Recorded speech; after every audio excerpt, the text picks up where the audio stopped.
Hi, my name is Mike and I'm a design master, and today I'm going to tell you a little bit about the expert Harley-Davidson Fat Boy. This is a roughly 1/6 scale version of a Harley-Davidson Fat Boy. That's a motorcycle that got released in 1990. We've made the dark red version of their newest model. We have the rubber tires, we have a working engine, we have steering, we have all the detailed exhaust, the lights, the license plate, even down to the levers for the brakes and the shifters. We usually start out with just an idea in someone's brain. It was actually one of my friends, Carl, who had the initial idea. Actually, since he ever started at Lego, he'd been saying to me, we need to do a Harley-Davidson in Creator Expert. My plan was to just keep telling Mike to make a Harley, and eventually that would happen. And usually that works because he's got this really long brain, and if you tell him the same thing over and over again, it'll get trapped in there somewhere. He was saying, oh, a motorcycle will be really cool because you have all these details like the engines, the exhaust, all the fuel lines and everything. You have so many cool details that you can build, and then you can actually make a lot of the functions work as well. And Harley-Davidson is just a really, really cool brand to work with. When we got more into the details of the model and trying to get these things right, we actually took a trip over to Milwaukee to meet with Harley-Davidson, and then we could see the bikes in person and start to understand all the proportions in 3 dimensions instead of just in the 2-dimensional drawing.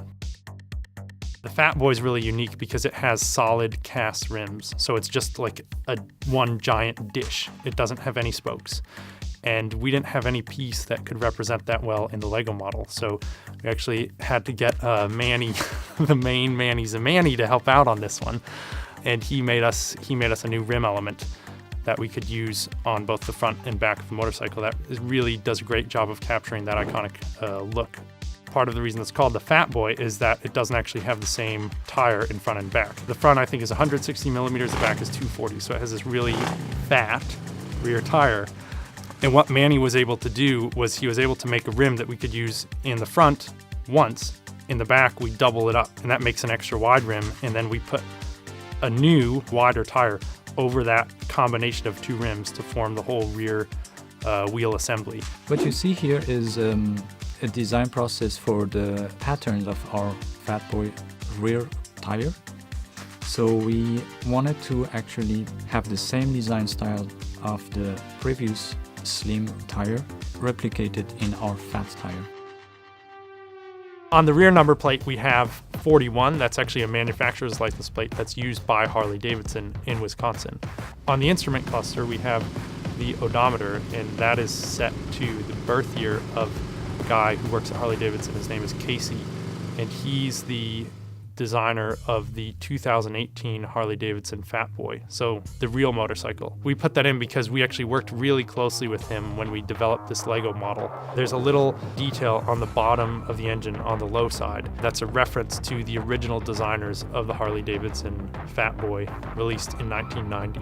In the 1970s, we actually made a small police Harley-Davidson motorcycle. When we started this project, the first thing I did was I went and found that model and was just taking a look at it, seeing how it was built and kind of seeing, can we pay some homage to this model in this new big Harley-Davidson that we're doing. And one of the things that we really liked about that motorcycle was the way it used these space rockets as the exhaust pipes on either side.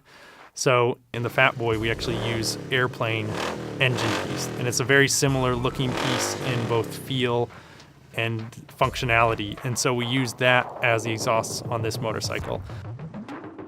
At Harley-Davidson, they are so proud of the engines that they're putting into their motorcycles, and we really wanted to capture that in our Lego version. We actually built up an engine with working pistons. It has a working crankshaft and working pistons, and then that runs all the way through a small transmission of gears and then through a chain to the back tire. It was really fun to have that extra level of authenticity in this model. If you build the model, you'll see the engine block is made of like 20 different elements. So every time 2 of those elements come together, you have a little bit of difference in tolerances. You kind of can create these edges where things can catch. So we needed a piston head that would slide smoothly even with all these imperfections in the bricks. So I spent about a day just wandering around. We have this huge section of the building that's just an element warehouse or library. So we have all of the different bricks just in these bins, and I went through every shelf, and it was, I'm not even making this up, it was literally the last shelf I found this spool piece that we normally use to attach string, like in a Lego City helicopter when you have a rope, and it just fit so perfectly in the model. And I remember finding that piece in this stock, and I know it's silly, but like I teared up. I was like, this is gonna be amazing. I don't think Mike ever goes outside or actually does anything in the real world. He doesn't know about something until he's made a Lego product of that thing. So he'll get completely obsessed with motorcycles. I've never driven a motorcycle. I'd love to try. When we visited Harley-Davidson, we just got to sit on some of them, and in my mind, a motorcycle is like a little bit bigger version of a bicycle, and it's nothing like that at all. As soon as you put your foot over and you feel this thing that you're on top of, the Fat Boy weighs 300 kilos. As soon as you feel yourself sitting on that, you just think, okay, this is a serious piece of machinery, and it's just a fascinating piece of engineering.